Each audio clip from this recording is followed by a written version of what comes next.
teď ani nevím, kde jsme. Kolínská bouda, 1125 metrů nad mořem. To je Kolínská bouda. Vyjeli jsme se takovým vlakem. Mám letím. Je to teda docela zážitek. Teď se rozhodněme okolo. Tady najdeme maminku. Maminku s pejskem.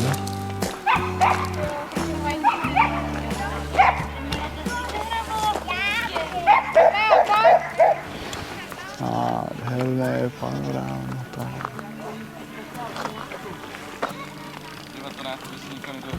Výhledy.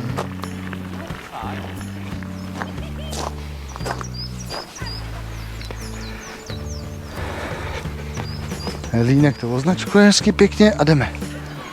Jdeme nahoru, tamhle někam.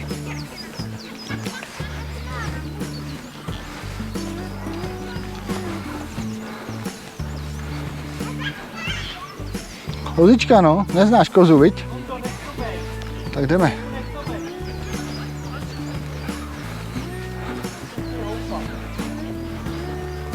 Ham lezeš, pojď ven, pojď.